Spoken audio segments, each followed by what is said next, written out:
Hi friends, welcome to targeted DSC 2020 Telugu part 7. మనం ముందు వీడియోలో తృప్తి పాఠం అలానే ఆ తర్వాత ఇచ్చిన అంశాల గురించి తెలుసుకున్నాం కదా. ఈ వీడియోలో మనం 15, 16, 17 పేజీలు ఇచ్చిన అంశాలు అలాగే ఆ తర్వాత ఇచ్చిన చదవండి ఆనందించండిలో కుచేలోపాఖ్యానం గురించి నేర్చుకుందాం.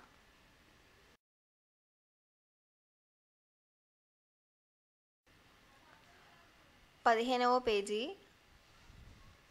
కింది పదాలలో గుణింతాక్షరాలలో తేడాను గమనిస్తూ చదవండి. అర్థాలను ఉపాధ్యాయులను అడిగి తెలుసుకోండి. ఉక్తలేఖనం రాయండి.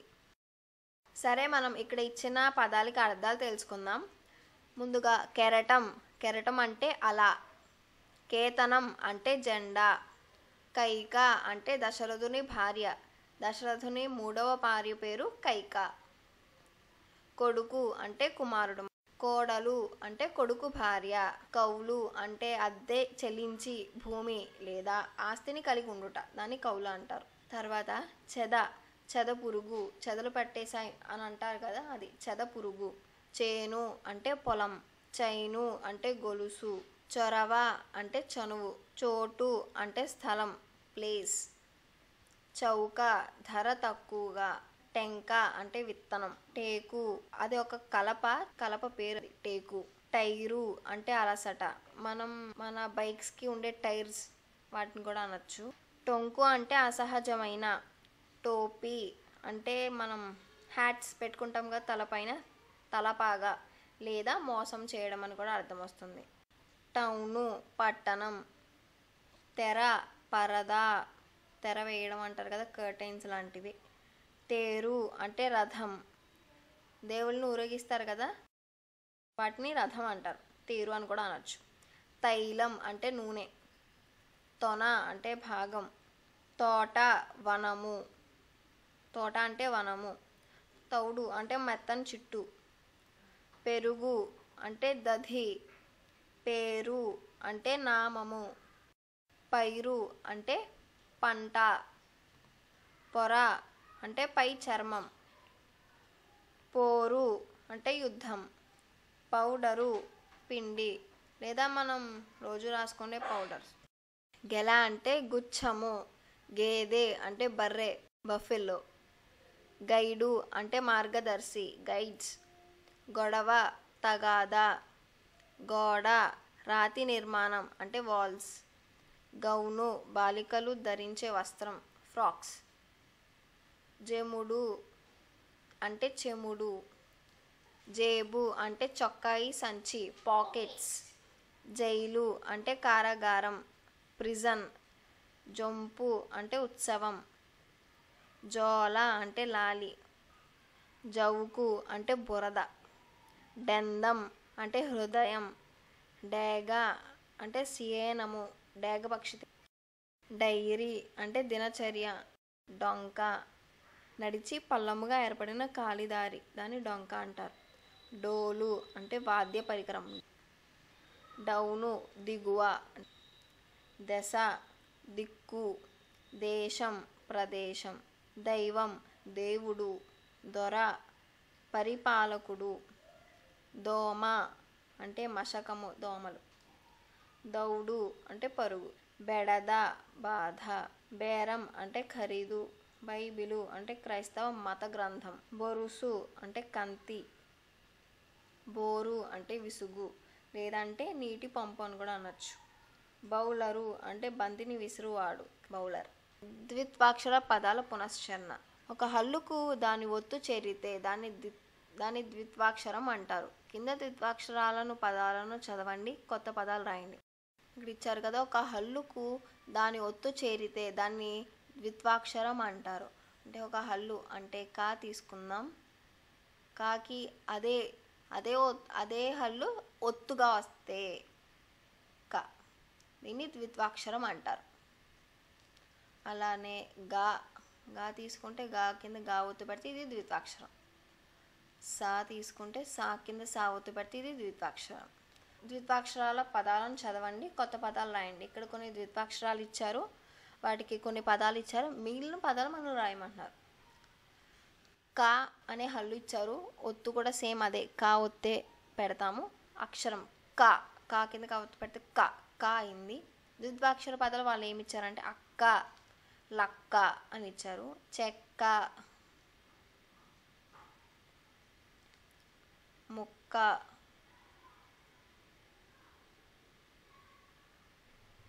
ఇంకా రాయొచ్చు నక్క. తర్వాత ఇచ్చిన హల్లు చా కింద చా ఒత్తు పెడితే చా. ద్విత్వాక్షర పదాలు వాళ్ళు ఇచ్చినవి మచ్చ, లచ్చి. పచ్చి అంటే పచ్చిగా ఉంది అంటారు కదా, అది పచ్చి. పచ్చ, పచ్చగా ఉంది, గ్రీన్ కలర్ పచ్చ. తర్వాత ఇచ్చిన హల్లు టా ఒత్తు ట, అట్ట, బొట్ట. ఇంకా తట్ట అని రాయొచ్చు కదా, తట్ట. ఇంకా గట్టు. తర్వాత ఇచ్చింది తా కింద తావొత్తు తా, అత్త, నత్త, గిత్త.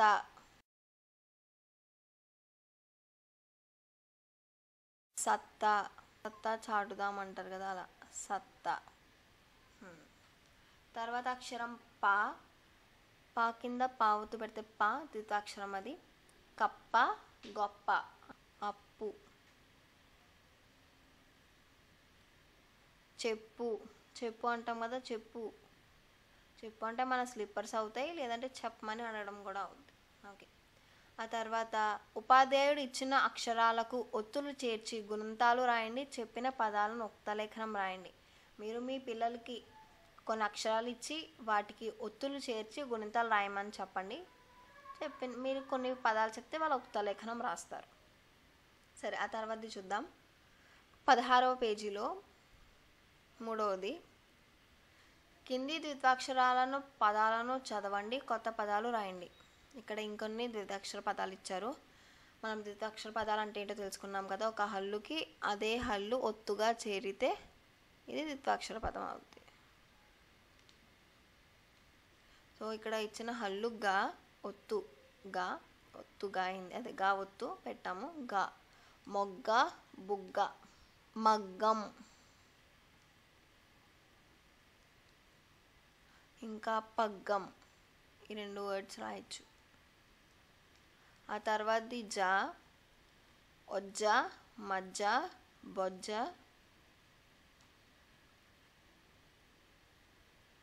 సజ్జ లేదా సజ్జలు అని కూడా రాయొచ్చు. ఇంకా నుజ్జు. తర్వాత బిడ్డ, గడ్డం, అడ్డం. లడ్డు, స్వీట్, లడ్డు.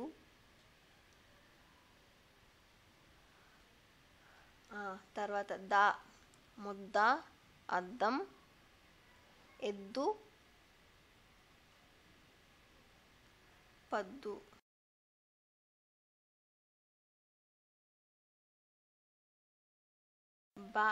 దెబ్బ, రెబ్బ, అబ్బా లేదా జబ్బ.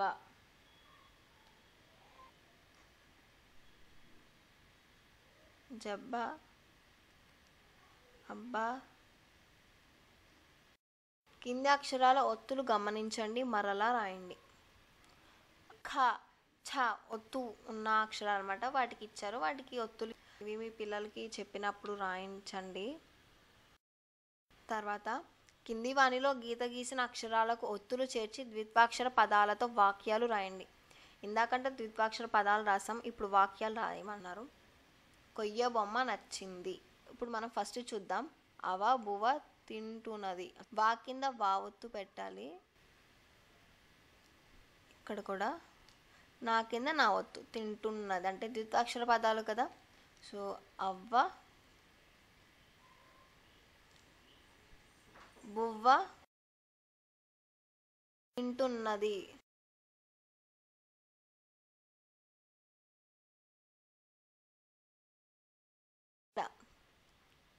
అత్త, సుద్దులు. దావతు చెప్పింది పావుతు. అత్త,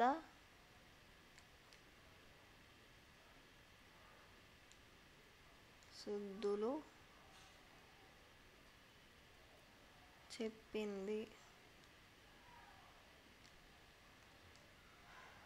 ఇక్కడ కా కింద కావత్తు, నా కింద నావత్తు, వా కింద వాత్తు. అక్క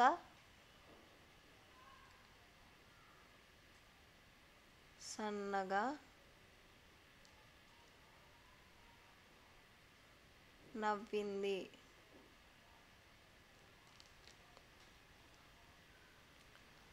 బస్సు మెల్లగా వచ్చింది. బస్సు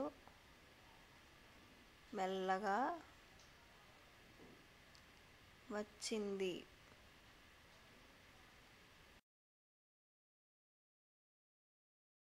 మా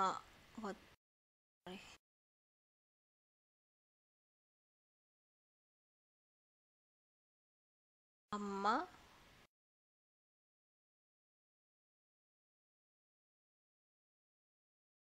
అన్నం ముద్దలు పెట్టింది. సంయుక్తాక్షరాల పదాల పునశ్చరణ. ఒక హల్లుకి వేరొక హల్లు ఒత్తు చేరితే దాన్ని సంయుక్తాక్షరం అంటారు. అంటే ఇక్కడ ఒక హల్లుకు వేరొక హల్లు ఒత్తు చేరితే దాన్ని సంయుక్తాక్షరం అంటారు. ఒక హల్లు కా, ఒక హల్లు తీసుకున్నాం. హల్లుకి వేరొక హల్లు ఒత్తు చేరితే అంటే తా అక్షరం తీసుకుని తా ఒత్తు తీసుకున్నాం. తా ఒత్తు ఇలా రాస్తాం కదా, ఇది సంయుక్తాక్షరం అవుద్ది. అదే రా తీసుకున్నాం. రాకి తా ఒత్తు. ఇక్కడ రక్తం అని రాయొచ్చు. కీర్తనం అని రాయొచ్చు కదా. సో ఒక హల్లుకి వేరొక హల్లు ఒత్తు చేరితే దాన్ని సంయుక్తాక్షరం అంటారు. కింది పదాలను చదవండి, సంయుక్తాక్షరాలను సున్నా చుట్టి గుర్తించండి. పగ్గ, ఇక్కడ గాకి గా ఒత్తే వచ్చింది. సో ఒక హల్లుకు అదే హల్లు ఒత్తుగా వస్తే దాన్ని ద్విత్వాక్షరం అంటాం కదా, కానీ ఇక్కడ సంయుక్తాక్షరాలను మాత్రమే సున్నా చుట్టమన్నారు.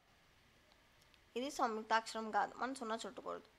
పుణ్యము, నాకి యా ఒత్తు వచ్చింది కదా, సో ఇది ఒక హల్లుకి వేరొక హల్లు ఒత్తుగా చేరింది కాబట్టి ఇది సంయుక్తాక్షరం అవుద్ది. అల్లం, లాకి లా ఒత్తే వచ్చింది. సో ఇది సంయుక్తాక్షరం అవ్వదు, ద్విత్వాక్షరం అవుద్ది.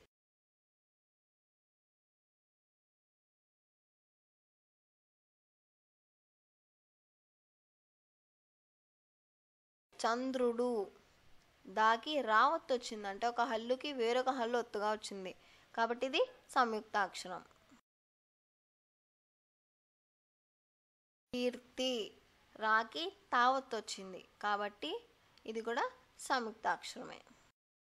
కింద ఇవ్వబడిన అక్షరాలను కలిపి సంయుక్తాక్షరంగా మార్చి పదాలను రాయండి. వా, జ ప్లస్ ర్ ప్లస్ ఆ ము. ఇక్కడ జ ర్ అంటే జ ప్లస్ ఆ జా అవుతుంది. జాకి రావద్దు, జ్రా, వజ్రము అయింది. సెకండ్ది చూద్దాం.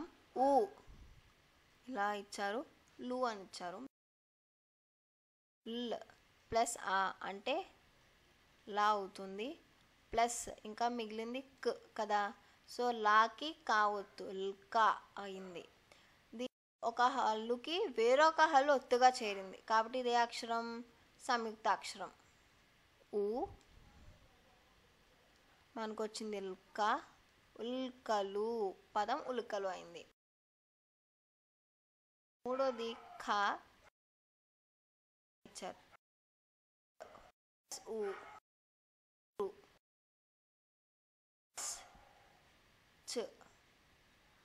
ఖర్చు అయింది. ఖర్చు, రుచు అంటే ఖర్చు. ఇక్కడ కూడా సేమ్ అలానే కు రాస్తాం. ర్ ప్లస్ ఈ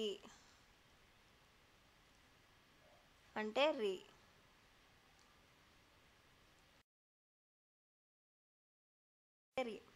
ప్లస్ చి అంటే చి చా అంటే ఇక్కడ చావత్తు పెడతాం రీ కింద. సో చి, కుర్చీ. అలా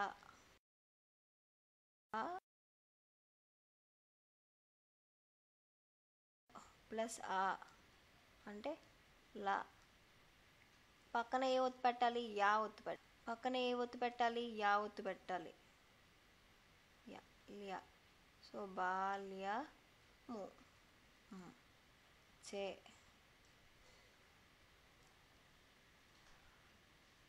ట్ ప్లస్ ఊ ఏమవుద్ది? టూ అవుద్ది. లు ల్ లా ఒత్తు పెట్టాలి. చెట్లు.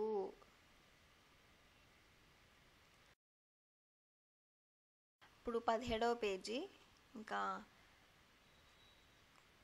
తృప్తి పాఠంలో లాస్ట్ పేజీలో ఉన్నాం మనం. పదాలను చదవండి. ఒక హల్లుకి 2 ఒత్తులున్న పదాలను చుట్టి గుర్తించండి. మొదట పలికే హల్లుకి మిగిలిన ఒత్తులు చేర్చి పలికే రాసే క్రమాన్ని గమనించండి. ఉదాహరణ చూసి ఇచ్చిన పదాలలోని అక్షరాలను విడివిడిగా రాయండి. సరే, ఇక్కడ ఏమీ లేదు. ఇక్కడ కొన్ని సంయుక్తాక్షర పదాలు ఇచ్చారు కదా, ఈ పదాలలో ఈ సంయుక్తాక్షరాలను విడివిడిగా రాయమంటున్నారు. ఇలా ఇక్కడ ఇచ్చారు చూడండి. వస్త్రము స్త్రా, స్త్రాని స్ ప్లస్ త, స త్ ప్లస్ ర్ ప్లస్ ఆ, అప్పుడు స్త్రా అవుతుంది. మొదట పలికే లేదా రాసే అక్షరం మిగిలిన ఒత్తులు అవేంటో రాయమన్నారు. ఇక్కడ చూడు, మొదట పలుకుతాం వస్ స్, సా పలుకుతాం, తర్వాత వస్త్ర స్త్ర త, తా ఒత్తు పలుకుతాం, తర్వాత రా ఒత్తు పలుకుతాం. వస్త్రము అలా రాయమంటున్నారు. తర్వాత అక్షరం. సరే, అలానే రెండోది కూడా ఇచ్చేసారు. మనం మూడోది రాద్దాం. అగస్త్యుడు స్త్యూ స్ స్ ప్లస్ త్ ప్లస్ య అంటే యావత్తు కదా, య ప్లస్ ఊ, కాబట్టి అగస్త్యు అయ్యింది. ఇప్పుడు మనం ఏం రాయాలంటే ఫస్ట్ ఏం పలుకుతాం?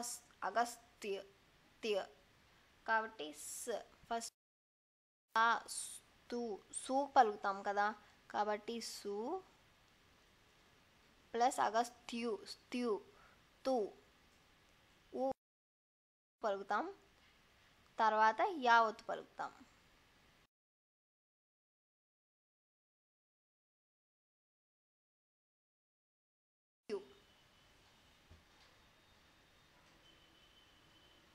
తర్వాత కక్ష్య, కక్ష్య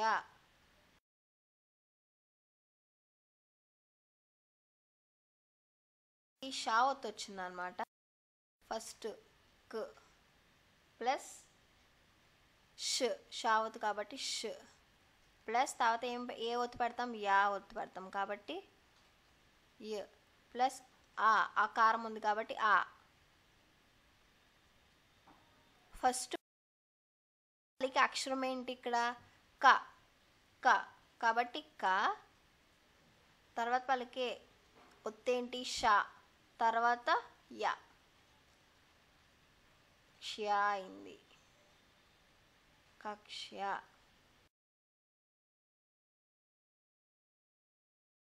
రాష్ట్రము ష్ట్రము ష్ ప్లస్ ట్ ప్లస్ ర్, రావత్తు కాబట్టి ర్, ఆకారం ఆ పెడతాం అన్నమాట. ఫస్ట్ షా పలుకుతున్నాం కాబట్టి షా, తర్వాత ట్రా ట్రా ట్రా టా, టా ఒత్తు ప్లస్ రావత్తు, స్ట్రా అవుతుంది. రాష్ట్రము. ప్రాశస్త్యం స్త్యం స్ ప్లస్ త్ ప్లస్ ఈ ప్లస్ ఆ, ప్రాశస్త్యం. ఫస్ట్ పలికే అక్షరం ఏంటి? సా కదా, సో సా ప్లస్ త్య, తా ప్లస్ తర్వాత యా, స్థ్య అయింది.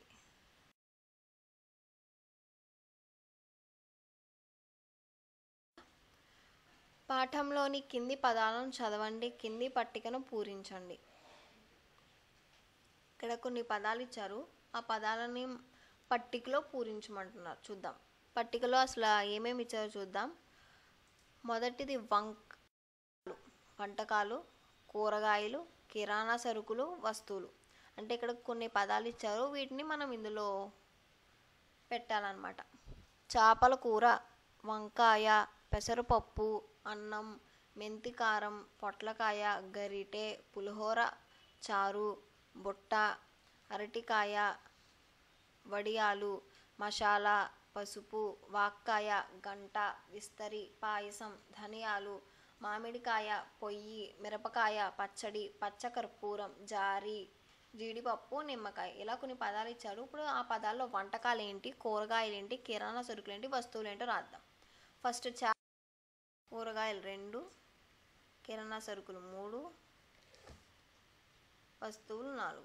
సరే, చేపల కూర ఇదొక వంటకం కాబట్టి 1, వంకాయ కూరగాయ కదా 2, పెసరపప్పు కిరాణా సామాను కదా ఇది 3, అన్నం వంటకాలే, మెంతికారం అంటే ఇది కిరాణా సామాను అంటే కిరాణా సరుకు, పొట్లకాయ కూరగాయలు, గరిటె అంటే వస్తువు కదా 4, పులిహోర అంటే వంటకం, చారు వంటకం, బుట్ట వస్తువు, అరటికాయ కూరగాయల్లో 1, వడియాలు వంటకమే, మసాలా కిరాణా సరుకులు, పసుపు ఇది కూడా కిరాణా సరుకే, వాక్కాయ కూరగాయలు, గంట వస్తువులు,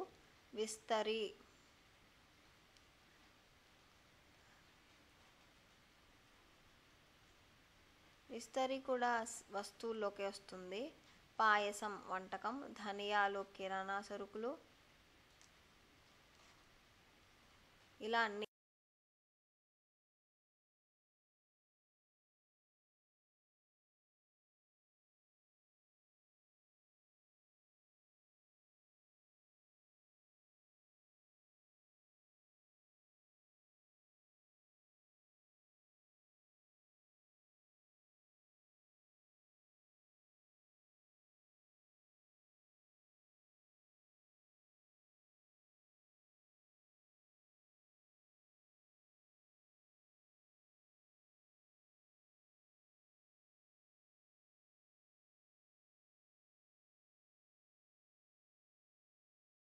ప్రాజెక్టు పని. మొదటి నిర్మాణాత్మక మూల్యాంకనం కోసం అంటే ఫార్మేటివ్ అసెస్మెంట్ 1కి ఇతరుల కోసం త్యాగం చేసిన మహాపురుషుల కథలు 3ని గ్రంథాలయం నుంచి సేకరించి ప్రదర్శించండి. అంటే ఉదాహరణకి ఇచ్చారు సిబి చక్రవర్తి, రంతిదేవుడు మొదలగునవి. సరే, నేను ఇవి చేయగలనా? తృప్తి కథను సొంత మాటల్లో చెప్పగలను, రాయగలను. మనం చెప్పుకున్నాం కదా సారాంశం కూడా. సో సొంత మాటల్లో చెప్పగలను, రాయగలను. అవును. గుణింతాక్షర పదాలు వాక్యాలు చదవగలను, రాయగలను. ద్విత్వాక్షర పదాలు చదవగలను, రాయగలను కదా. మనం చదవగలం, రాయగలం. నేర్చుకున్నాం కదా ద్విత్వాక్షర పదాలు అంటే ఏంటో. ద్విత్వాక్షర పదాలు అంటే ఏమీ లేదు, ఒక హల్లుకి అదే హల్లు ఒత్తుగా చేరితే అది ద్విత్వాక్షర పదం. సంయుక్తాక్షర పదం అంటే ఒక హల్లుకి వేరొక హల్లు ఒత్తుగా చేరితే అవి సంయుక్తాక్షర పదాలు. తెలుసు కదా మనం. సో ఇవి సంయుక్తాక్షర పదాలు చదవగలను, రాయగలను. చదవగలం, రాయగలం. అవును. ఇంతటితో మన సెకండ్ లెసన్ తృప్తి అయింది. తర్వాత ఇచ్చిన అంశాలు కూడా తెలుసుకున్నాం. ఇప్పుడు ఈ తృప్తి పాఠం అంశాలు ఇచ్చిన వెనకాల చదవండి, ఆనందించండి అని 18వ పేజీలు ఇచ్చారు ఒక కథ. ఆ కథ ఏంటో ఇప్పుడు చదవండి, ఆనందించండి. కుచేలోపాఖ్యానం. మన పాఠం పేరు కుచేలోపాఖ్యానం. కథ ఏంటో చూద్దాం. విన్నారా మీరు ఎప్పుడైనా? విన్నాం గురువుగారు, శ్రీకృష్ణుడి స్నేహితుడు కదా అంటూ పిల్లలంతా ఉత్సాహంగా అన్నారు. అంటే ఒక వాళ్ళ పిల్లలు గారు ఎప్పుడైనా మీరు కుచేలుడు అనే పేరును విన్నారా అని. అప్పుడు పిల్లలందరూ అన్నారు కదా, విన్నాం గురువుగారు, శ్రీకృష్ణుడి స్నేహితుడు కదా అని అందరూ ఉత్సాహంగా చెప్పారట. అందరికీ బాగా తెలిసిందే అంటూ కథ ప్రారంభించారు గురువుగారు. అందరికీ తెలిసిందే కదా అని చెప్పేసి ఇంకా గురువుగారు కథ స్టార్ట్ చేశారంట. కథ ఏంటో చూద్దాం. కుచేలుడు చాలా పేదవాడు. కుచేలుడు అనే వ్యక్తి ఆయన చాలా పేదవాడంట. చినిగిపోయిన వస్త్రాలు కట్టుకుని తిరిగేవాడు. అంటే చిరిగిపోయిన అంటే చిరిగిపోయిన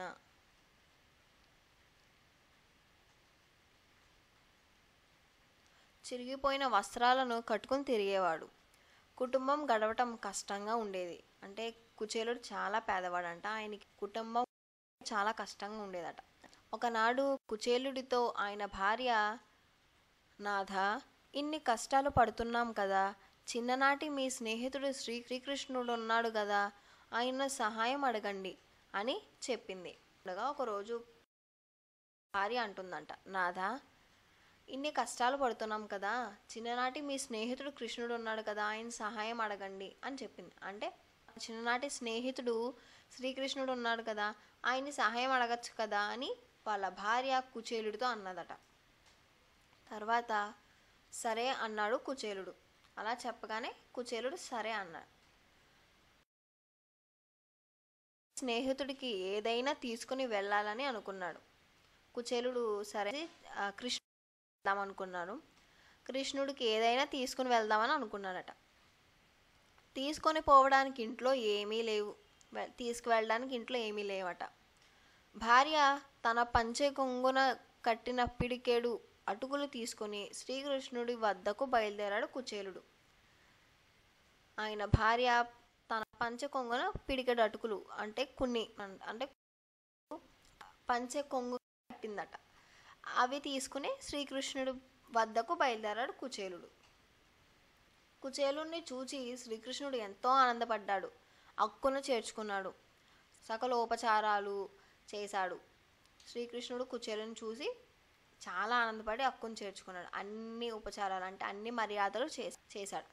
కుచేలుడు తెచ్చిన అటుకులు ఎంతో మక్కువతో ఆరగించాడు. కుచేలుడు తీసుకొచ్చాడు కదా ఆ అటుకుల్ని చాలా ఇష్టంతో, మక్కువ అంటే ఇష్టం, చాలా ఇష్టంతో ఆరగించడం అంటే తినడం.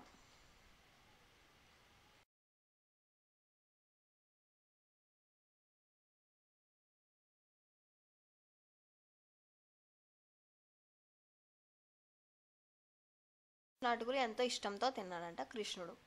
రుక్మిణి కృష్ణులు కుచేలునికి పరిచర్యలు చేశారంటే అన్ని మర్యాదలు అని అర్థం. కుచేలుడు శ్రీకృష్ణుడిని ఏమీ అడగలేదు. ఎందుకని వచ్చాడు అసలు? ఏదో ఒక సహాయం అడుగుదామని వచ్చాడు కదా. కానీ కృష్ణుడిని మాత్రం ఏమీ అడగలేదంట. కుచేలుడు ఇంటికి తిరిగి వచ్చేసరికి అతని పాత కుటీరం స్థలంలో మహాభవనం వెలిసింది. కుచేలుడు ఏమి అడగకపోయినా శ్రీకృష్ణుడు అతన్ని ఐశ్వర్యవంతుణ్ణి చేశాడు. ఈ సన్నివేశం మిత్ర ప్రేమకు దృష్టాంతం.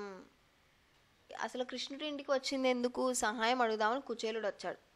కానీ కృష్ణుడు ఎందుకు వచ్చాడో తను తెలుసుకుని ఏం సహాయం చేశాడో కానీ ఇది కుచేలుడికి తెలీదు.